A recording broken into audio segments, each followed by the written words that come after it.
स्वागत है आपका आज के एपिसोड में। चलिए शुरुआत करते हैं पिछले अभ्यास प्रश्न के साथ। फेम इंडिया योजना के संबंध में निम्नलिखित कथनों पर विचार कीजिए। 1. इस योजना का उद्देश्य कम ब्याज दरों पर ऋण देकर इलेक्ट्रिक और हाइब्रिड वाहनों को अपनाने को प्रोत्साहित करना है। 2. योजना का पहला चरण 2015 में शुरू हुआ और 2019 तक था। 3. यह सड़क परिवहन और राजमार्ग मंत्रालय की एक पहल है। उपयुक्त में से कौन सा या कौन से कथन सही है या सही है? ए केवल 1 और 2, बी केवल 2, सी 1, 2 और 3, डी केवल 1। इस प्रश्न का सही उत्तर है विकल्प बी केवल 2। चलिए देखते हैं इसके विश्लेषण को। फेम इंडिया योजना का मुख्य उद्देश्य खरीद पर अग्रिम प्रोत्साहन देकर इलेक्ट्रिक और हाइब्रिड वाहनों को अपनाने को प्रोत्साहित करना है, अतः कथन 1 सही नहीं है।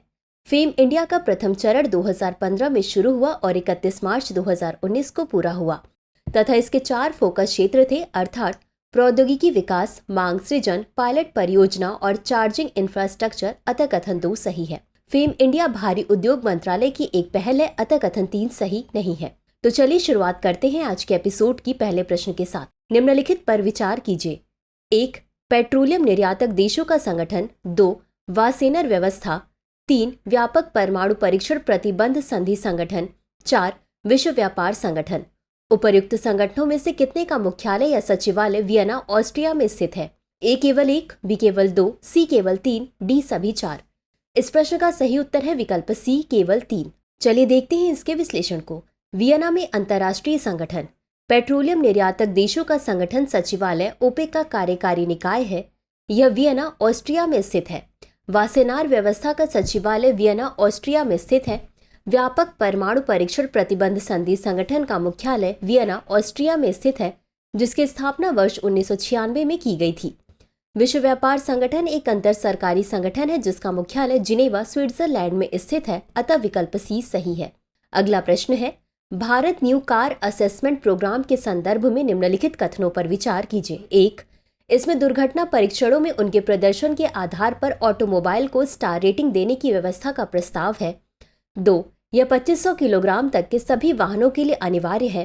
3. वाहन का मूल्यांकन केवल एडल्ट ऑक्यूपेंट प्रोटेक्शन यानी एओपी के लिए किया जाता है। उपर्युक्त में से कौन सा या कौन से कथन सही है या सही है? ए केवल 1, बी केवल 1 और 2, सी केवल 2 और 3, डी 1, 2 और 3। इस प्रश्न का सही उत्तर है विकल्प ए केवल 1। चलिए देखते हैं इसके विश्लेषण को। Bharat new car assessment programme. Bharat new car assessment programme के अंतर्गत दुर्घटना परीक्षणों में प्रदर्शन के आधार पर ऑटोमोबाइल को स्टार रेटिंग देने की एक प्रणाली का प्रस्ताव दिया है, अतः कथन 1 सही है। यह श्रेणी M1 के उन वाहनों पर लागू है जिनका सकल वाहन भार 3500 किलोग्राम तक है तथा यह स्वैच्छिक प्रकृति का है। श्रेणी M1 से तात्पर्य यात्रियों के परिवहन के लिए प्रयुक्त मोटर वाहन से है, जिसमें चालक की सीट के अतिरिक्त अधिकतम 8 सीटें होती हैं, अतः कथन 2 सही नहीं है। यह वाहन का मूल्यांकन adult occupant protection, child occupant protection तथा सेफ्टी असिस्ट टेक्नोलॉजी के लिए किया जाएगा, अतः कथन 3 सही नहीं है। अगला प्रश्न है, सार्वजनिक वितरण प्रणाली के संदर्भ में निम्नलिखित कथनों पर विचार कीजिए। 1. यह ग्रामीण विकास मंत्रालय के तहत स्थापित एक खाद्य सुरक्षा प्रणाली है। 2. सार्वजनिक वितरण प्रणाली की शुरुआत 1960 के दशक में खाद्यान्नों की गंभीर कमी के कारण उत्पन्न हुई थी। 3. दूरदराज, पहाड़ी, दूरस्थ एवं दुर्गम क्षेत्रों में इसकी पहुंच में सुधार लाने के लिए नवीकृत या संशोधित सार्वजनिक वितरण प्रणाली शुरू की गई। उपर्युक्त में से कितने कथन सही है या सही है? ए केवल 1, बी केवल 2, सी सभी 3, डी कोई भी नहीं। इस प्रश्न का सही उत्तर है विकल्प बी केवल 2। चलिए देखते हैं इसके विश्लेषण को। सार्वजनिक वितरण प्रणाली यानी पीडीएस यह उपभोक्ता मामले, खाद्य और सार्वजनिक वितरण मंत्रालय के तहत स्थापित एक खाद्य सुरक्षा प्रणाली है, अतः कथन 1 सही नहीं है। पीडीएस की शुरुआत 1960 के दशक में खाद्यान्नों की गंभीर कमी के कारण हुई थी। हरित क्रांति के बाद वर्ष 1970 और 1980 के दशक में पीडीएस का विस्तार किया गया। साथ ही इसमें आदिवासी क्षेत्रों तथा उच्च निर्धनता दर वाले क्षेत्रों को भी शामिल किया गया, अतः कथन 2 सही है। चूंकि गरीबों का एक बड़ा हिस्सा ग्रामीण, पहाड़ी, अलग थलग और पहुंच से परे स्थानों पर रहता है, इसलिए इसकी पहुंच बढ़ाने हेतु नवीकृत या संशोधित सार्वजनिक वितरण प्रणाली ही शुरू की गई, अतः कथन 3 सही है। अगला प्रश्न है, 16वें वित्त आयोग के संदर्भ में निम्नलिखित कथनों पर विचार कीजिए। 1. संविधान के अनुच्छेद 280 के अंतर्गत 16वें वित्त आयोग का गठन किया गया तथा BVR सुब्रमण्यम को इसका अध्यक्ष बनाया गया। 2. इसकी सिफारिशें 1 जनवरी 2026 से प्रारंभ होकर 5 वर्ष की अवधि तक के लिए लागू रहेगी। नीचे दिए गए कूट का उपयोग करके सही उत्तर चुनिए। ए केवल 1, बी केवल 2, सी 1 और 2 दोनों, डी न तो 1 और न ही 2। इस प्रश्न का सही उत्तर है विकल्प डी, न तो 1 और न ही 2। चलिए देखते हैं इसके विश्लेषण को। 16वां वित्त आयोग। संविधान का अनुच्छेद 280 के तहत 16वें वित्त आयोग का गठन किया गया था, जिसके अध्यक्ष डॉक्टर अरविंद पनगड़िया थे, अतः कथन 1 सही नहीं है। इसकी सिफारिशें 1 अप्रैल 2026 से प्रारंभ होकर 5 वर्ष की अवधि तक के लिए लागू होंगी, अतः कथन 2 सही नहीं है। अगला प्रश्न है, उत्तरी अटलांटिक संधि संगठन यानी नाटो के संदर्भ में निम्नलिखित कथनों पर विचार कीजिए। 1. नाटो की आधारशिला आधिकारिक तौर पर पेरिस संधि 1949 पर हस्ताक्षर के साथ रखी गई थी। 2. नाटो की स्थापना करने वाली संधि को संयुक्त राष्ट्र चार्टर के अनुच्छेद 51 से अधिकार प्राप्त है। नीचे दिए गए कूट का उपयोग करके सही उत्तर चुनिए।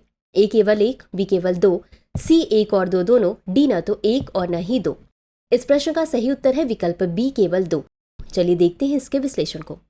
उत्तरी अटलांटिक संधि संगठन यानी नाटो। इसकी नींव आधिकारिक तौर पर 4 अप्रैल 1949 को उत्तरी अटलांटिक संधि पर 1949 में हस्ताक्षर के साथ रखी गई थी। इसे वांशीगठन संधि 1949 के नाम से जाना जाता है, अतः कथन 1 सही नहीं है। यह संधि संयुक्त राष्ट्र चार्टर के अनुच्छेद 51 से अधिकार प्राप्त करती है, जो स्वतंत्र राज्यों के व्यक्तिगत या सामूहिक रक्षा के अंतर्निहित अधिकार की पुष्टि करता है, अतः कथन 2 सही है। अगला प्रश्न है, निम्नलिखित में से किसे भारत का आर्थिक संविधान या राज्य पूंजीवाद की बाइबल माना जाता है? ए. औद्योगिक नीति 1980, बी. नई औद्योगिक नीति 1991, सी. औद्योगिक नीति प्रपत्र 1977, डी. औद्योगिक नीति प्रपत्र 1956।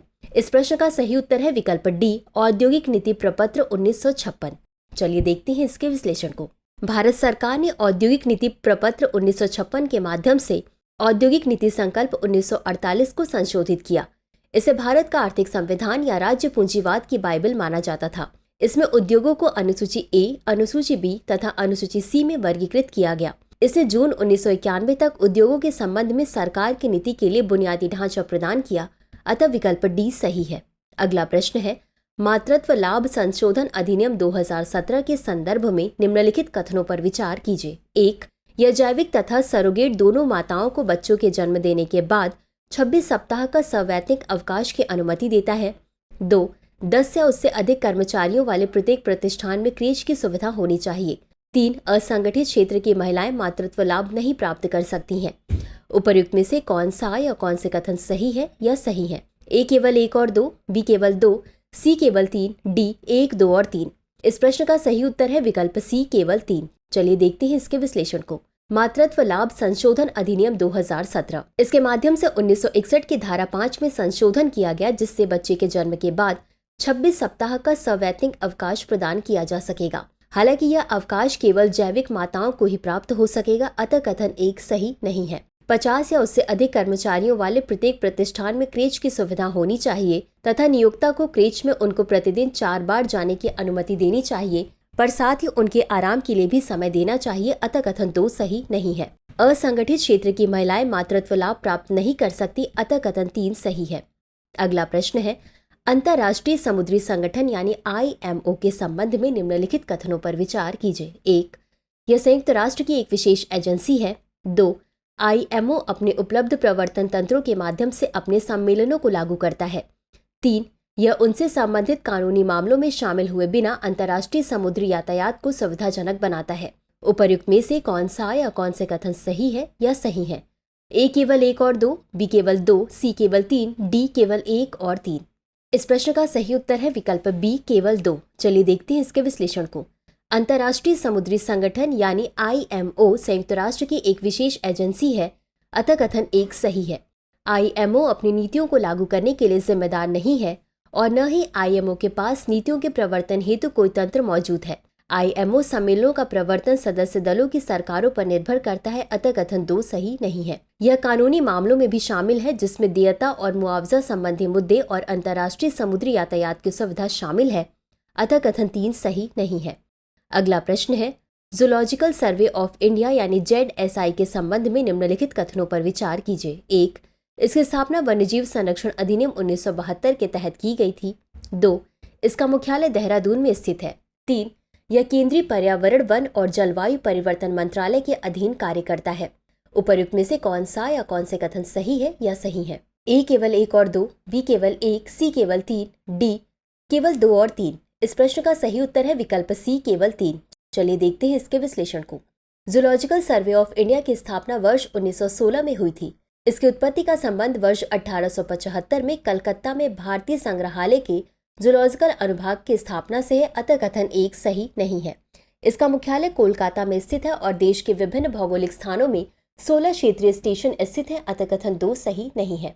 यह केंद्रीय पर्यावरण, वन और जलवायु परिवर्तन मंत्रालय के तहत कार्य करने वाला एक प्रमुख शोध संगठन है, अतः कथन 3 सही है।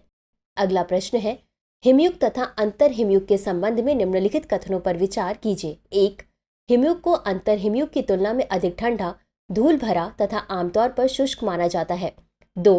तलछट का जमाव एवं ग्लेशियरों के विस्तार एवं संकुचन के साथ पेड़ों के वलय से आर्द्र एवं शुष्क काल के संकेत मिलते हैं। 3. जब सौर धब्बों की संख्या कम हो जाती है तो शीत एवं आर्द्र मौसम के साथ तूफान में वृद्धि हो जाती है। उपर्युक्त में से कौन सा या कौन से कथन सही है या सही है? ए केवल 1 और 2, बी केवल 1, सी केवल 1 और 3, डी केवल 2 और 3। इस प्रश्न का सही उत्तर है विकल्प ए केवल 1 और 2। चलिए देखते हैं इसके विश्लेषण को। हिमयुग को अंतर हिमयुग की तुलना में अधिक ठंडा, धूल भरा तथा आमतौर पर शुष्क माना जाता है, अतः कथन 1 सही है। तलछट का जमाव एवं ग्लेशियरों के विस्तार एवं संकुचन के साथ पेड़ों के वलय से आर्द्र एवं शुष्क काल के संकेत मिलते हैं, अतः कथन 2 सही है। जब सौर धब्बों की संख्या बढ़ जाती है तो शीत एवं आर्द्र मौसम के साथ तूफान में वृद्धि हो जाती है। सौर धब्बों की संख्या में कमी आने से गर्म तथा शुष्क परिस्थितियां उत्पन्न होती हैं, अतः कथन 3 सही नहीं है। तो चलिए अंत में देखते हैं आज के अभ्यास प्रश्न को। नेशनल कंजर्वेटिव कन्वेंशन का प्राथमिक उद्देश्य क्या है? ए. राष्ट्रीय पहचान, संप्रभुता, पारंपरिक मूल्यों और रूढ़िवादी नीतियों को बढ़ावा देना। बी. संरक्षणवादी अंतर्राष्ट्रीय व्यापार समझौतों तथा वैश्विक आर्थिक नीतियों पर ध्यान केंद्रित करना। सी. प्रगतिशील सामाजिक नीतियों एवं पर्यावरणीय स्थिरता को बढ़ावा देना। या डी. निजी क्षेत्र में तकनीकी प्रगति बढ़ाने के लिए रणनीतियों पर चर्चा करना। इस प्रश्न का उत्तर कमेंट बॉक्स में जरूर दें। आज के लिए बस इतना ही। धन्यवाद।